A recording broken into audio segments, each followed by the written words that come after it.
Hi, good morning. Did you know that with all the coffee shops, with all the commercial coffee roasters out there, many people have still not found that perfect coffee? Maybe it's time that you try the coffees of all the home roasters that are out here in Metro Manila and maybe in different parts of the country. So it's time again for me to do another trip. And this time we're going to meet who I call the MacGyver of Paranaque, Mr. Jojo Colina.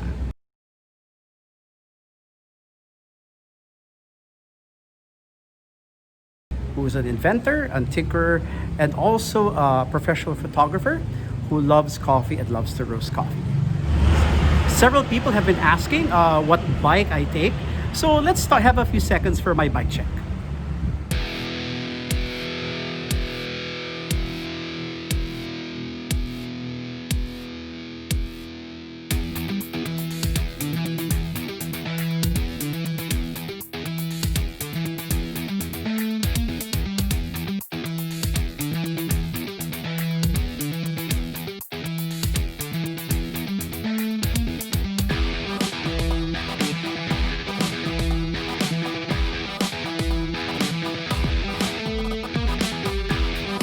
Make sure that when you go biking, make sure to check your brakes, make sure you have air in your tires, and always wear a helmet and also a face mask to protect you. Alright?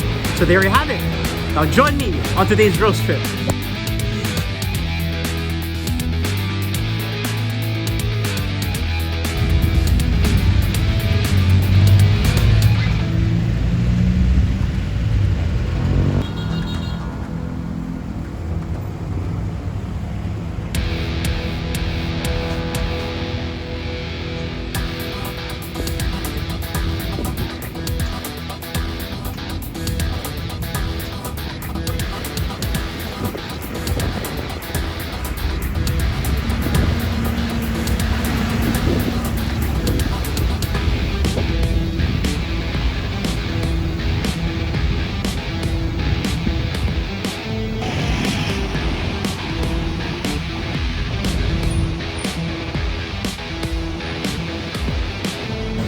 Good morning! So I'm on my way to Paranaque, down south to meet Mr. Jojo Colina, and he is a professional photographer, coffee lover, and of course a home roaster that built his own air roaster, and that's simply amazing. So right now I'm along Chino Roces extension, and I'm going to have to find my way to Merville and have to check Google Maps. So just enjoy the trip.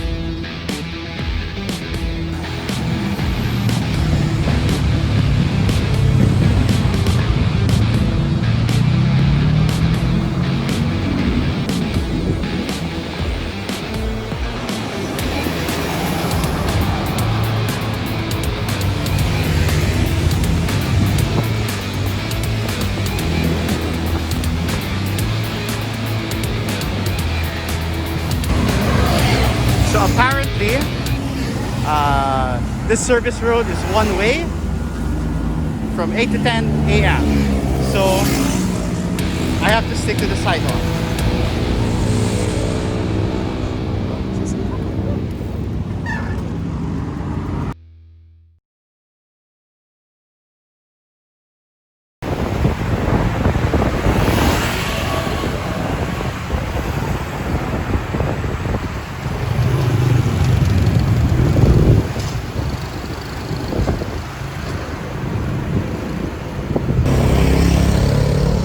Kind of lost. Well, not really. But check out the skies. Check out how blue they are. It's such a great day. It's not too hot, and I'm really looking forward to seeing Sir Jojo.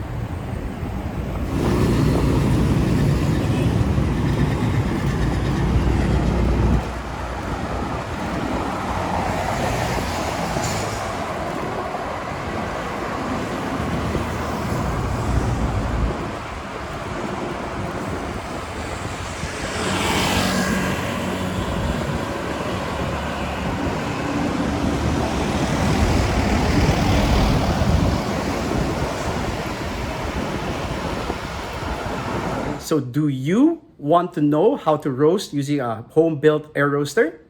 So here's Mr. Jojo.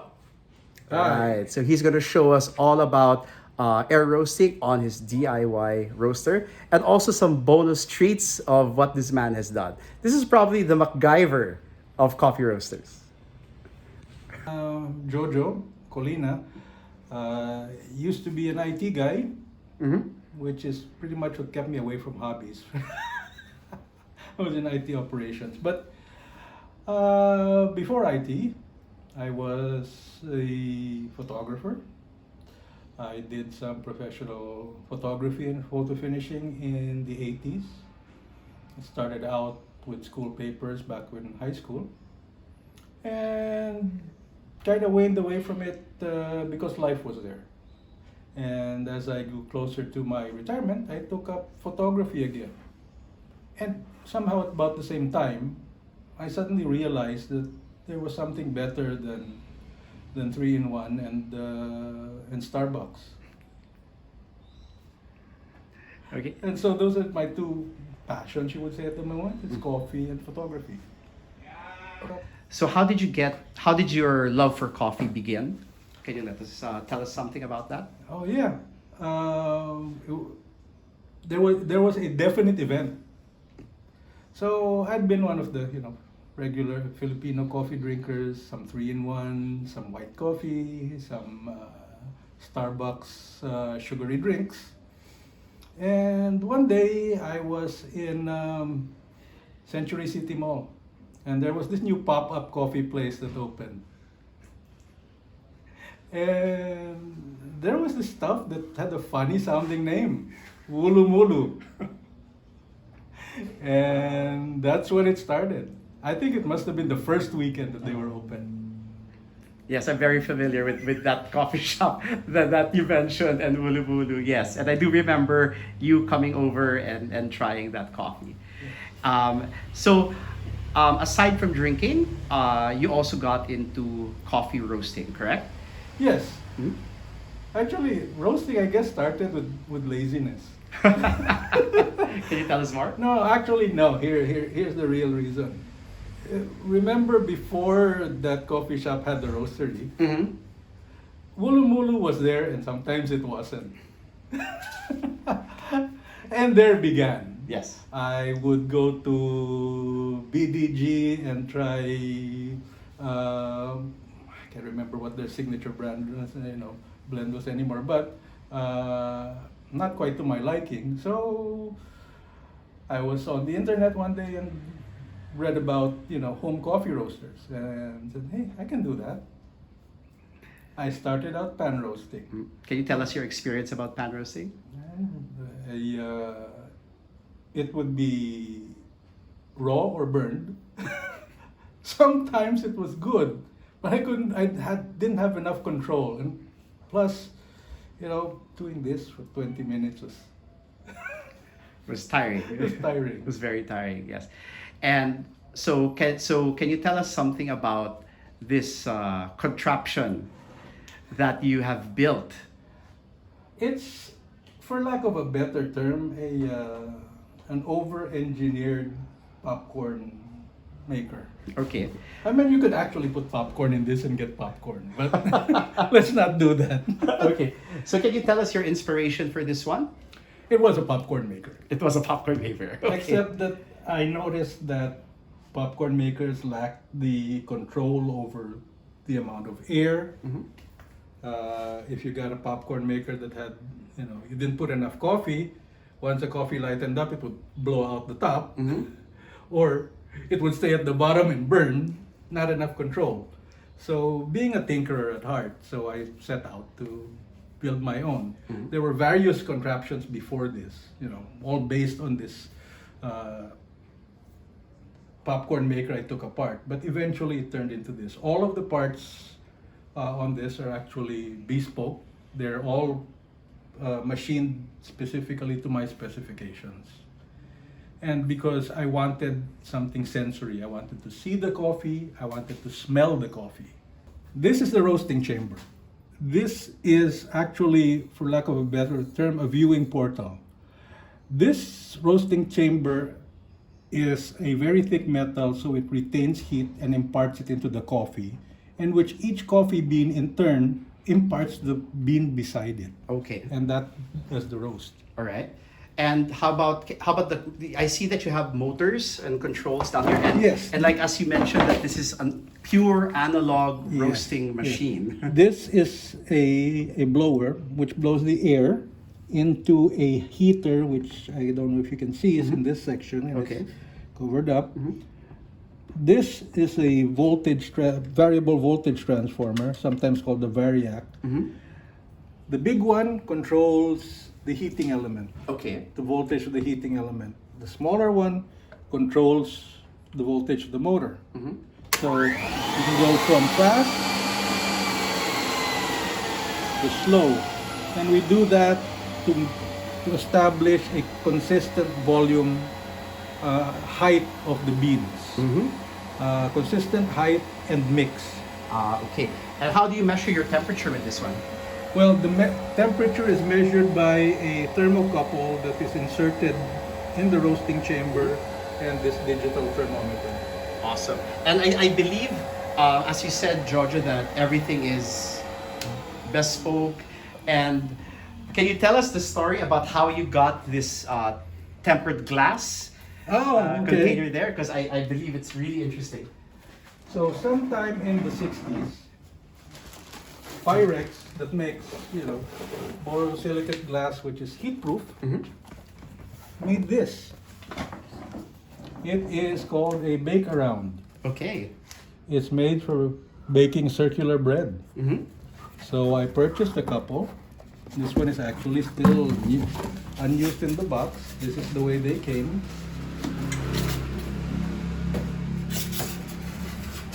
And that is that. Ooh. And this is to make circular bread. It's to make circular bread, and it's an antique. Do you think these are still available in the market? Oh, now and then you'll find one on eBay or some of the bakers' forums. And I like the design. That's a very vintage-looking Pyrex container. Very nice. And okay, so what's this tube that you have on top? Okay, it's to keep the chaff out of my hair, and to keep the temperature more consistent. Okay, because the air does not escape as fast. Yes, it does not escape as fast. It allows, as you can see, it allows the exit of chaff. Yes. And so this is by no means a, what would you say, sterile and well, a non-messy environment. You will get chaff in your hair, but the you're rewarded by the ability to see what you're roasting. I read a lot. I looked at what others were doing. I saw where they failed. It's sometimes more educational to read about what failed. And so I tried to avoid it. And the process was iterative. This is actually already like version 5 or 6. Okay. There used to be a different motor, there used to be there was a cup here that was the grate through which, that I thought I needed for the beans to get more conduction, but it wasn't necessary, so I just use a stainless steel mesh now, and more air, and it turns out that this volume is enough for conduction. It's a little at a time, so I could tell what made the difference.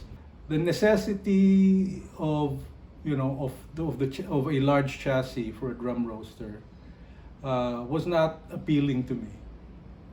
First of all, you needed pillow bearings.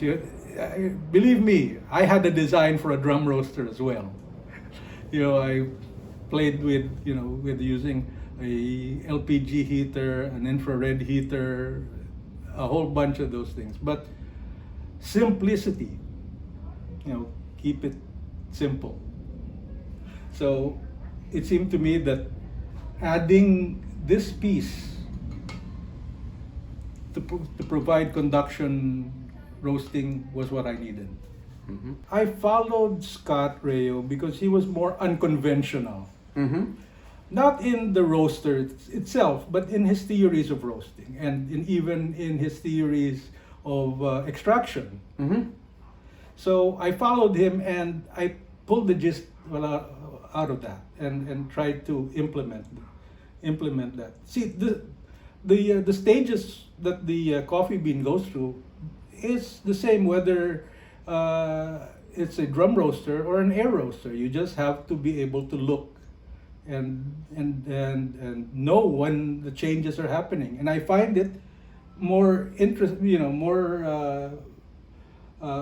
find it easier to detect changes in when looking through the glass. I mean, that versus a tester every every 10 seconds. Mm-hmm. Siguro just do 300. Blower speed. This is blower. This is heat. I will heat, and you will see this go up Okay. to about a little over 2100. And now we heat the thing up. We preheat. Okay. It's amazing.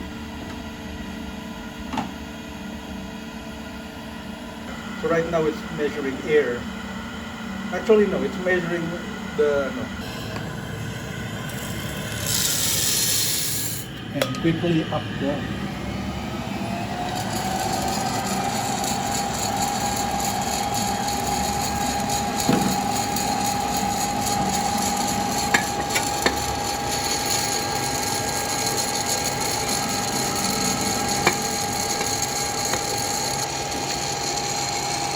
I don't know if you can get that on video. We have the shaft beginning to eject.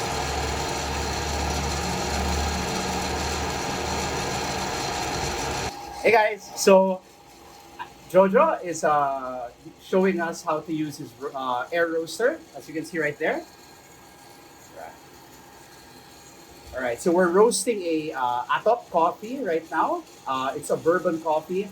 And Joe, maybe you can tell us what's happening right now. What are you doing? I am adjusting the air volume so we maintain a constant bean column. A bean column, yes. Just enough to rotate the beans, but not enough to make them fly apart, because we're relying on the retained heat within the roasting vessel plus the heat of the beans. Mm-hmm.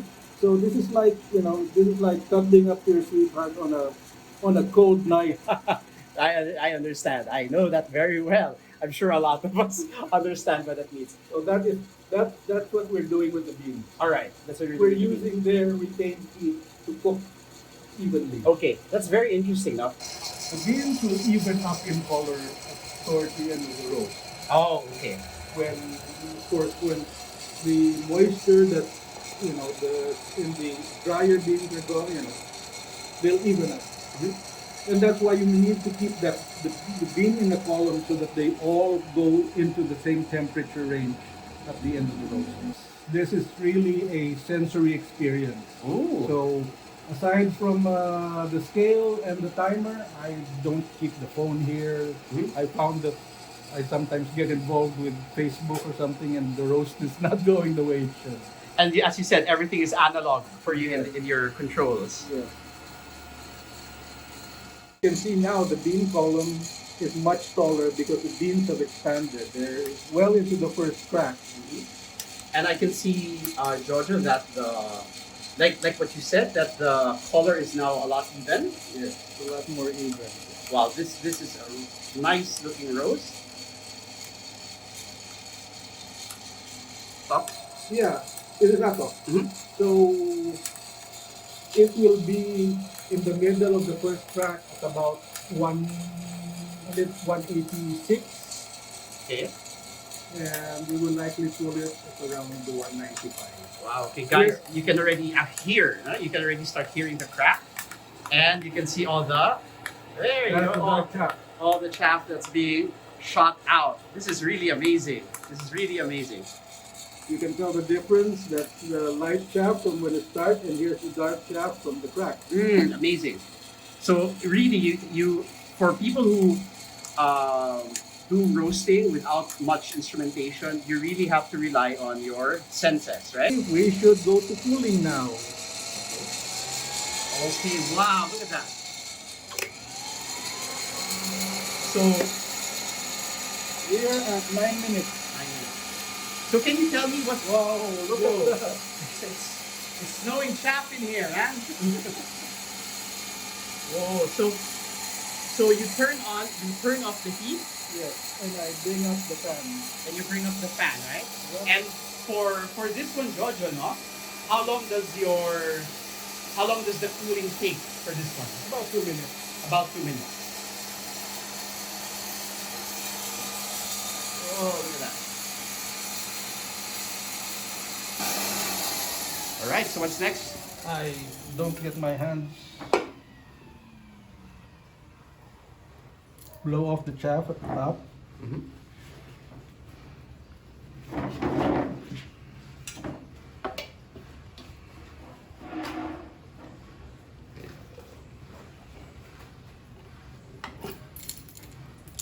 When this is cold, you cannot pull it because Oh. it melts. Oh, the- okay. no.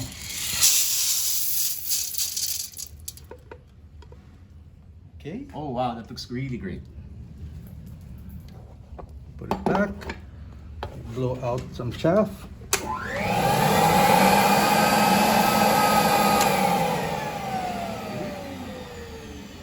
Wow, that's looking really great.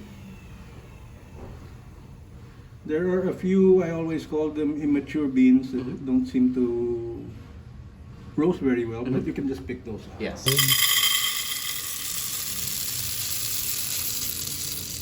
Oops, it doesn't fit anymore.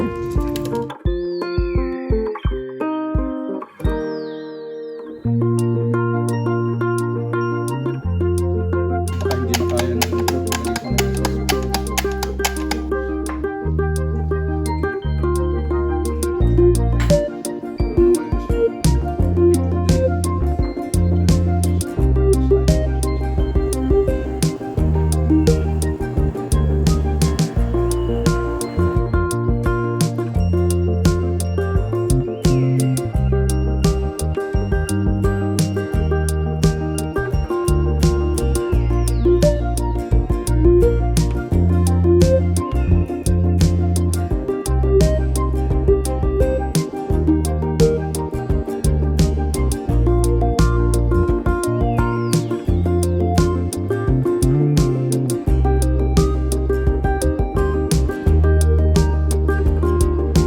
When I started photography, there was nothing but film.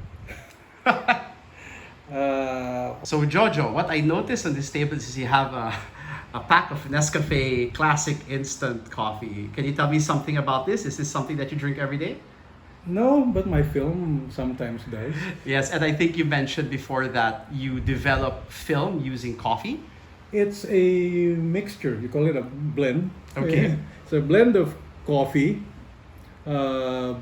sodium carbonate, and ascorbic acid, and water.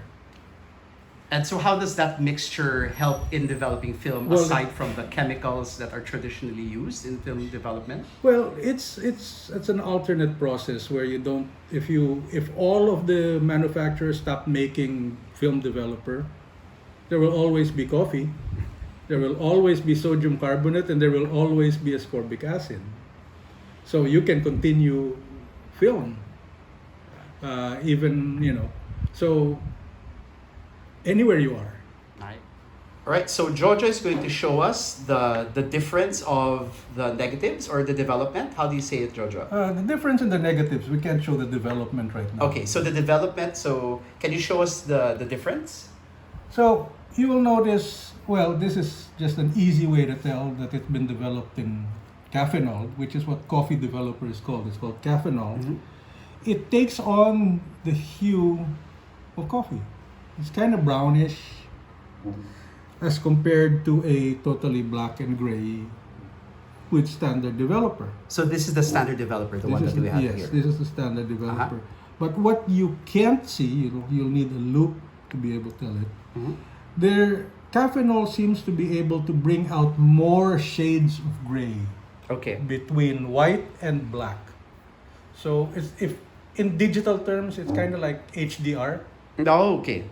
but it's an HDR for film. So you can discern more levels of gray. And then these pictures here. Those were both those are both pictures that were printed uh, from Caffeinol developed negative. Wow. That one was at the American Cemetery. Mm-hmm. And this one is my daughter when we were at Capitol Commons. Ah, okay. And it would you say that with the Caffeinol you have better development or better quality pictures? Well, not really the pictures, but the development of the Yes, the there's picture a look itself. to it. It's more has more tone. It reveals more tones.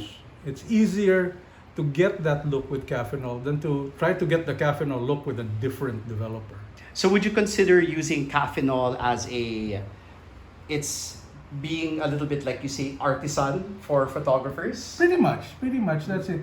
The other problem is you have to mix it right before you use it. Oh, okay, so you can't do batch prep or anything You like can't that. keep, you mix a liter, use a liter, or throw it away after Okay, and it doesn't last. It doesn't last. Okay, so usually how long would your mixture last? 12 hours maybe. 12 hours.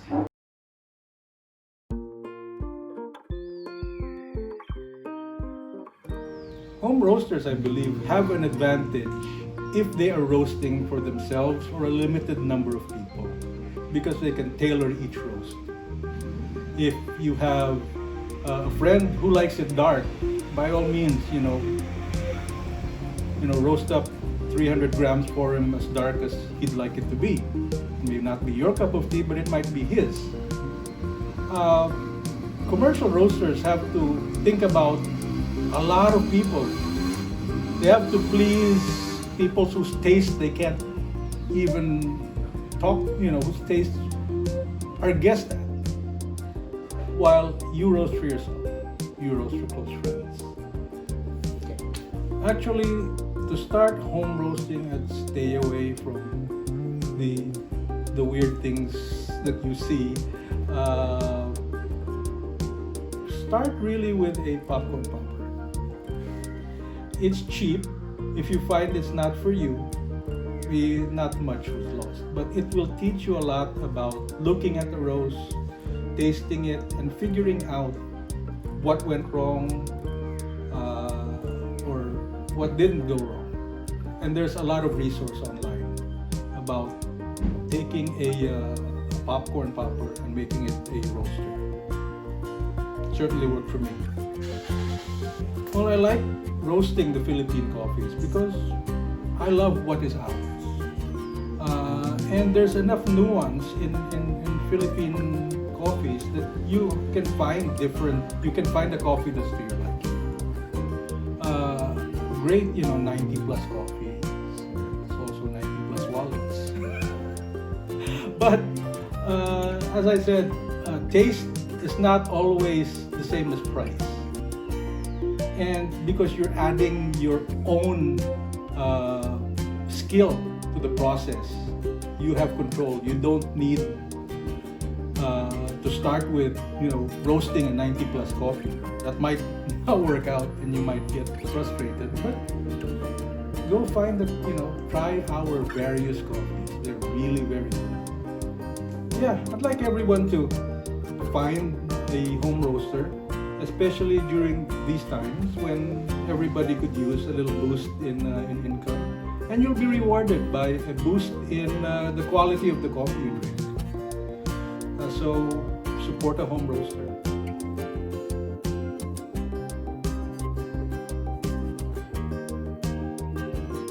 Right, so it's around lunchtime, and I just finished a very interesting interview and roasting session with Sir Jojo. We roasted a very beautiful Atok coffee. And what I'm going to do is I'm going to have my taste evaluation in a few days, and I'm going to offer some samples of this beautiful coffee roasted on his air roaster to our Sensory Spark graduates. So if you're watching this and you're a Sensory Spark graduate, please leave a comment below And the first few Sensory Spark graduates who comment will get a sample, and we'll ask you to give an evaluation. So it is a great morning, meeting a good friend, Sir Jojo. I met him 5 years ago, and I got to know him since, got to learn more about his passion for photography and for coffee. Such a great guy. A tinker at heart, an inventor, and you can see with the things that he did when he put together his own air roaster, the experimentations that he does with his 3D made camera, using coffee to develop film, just amazing.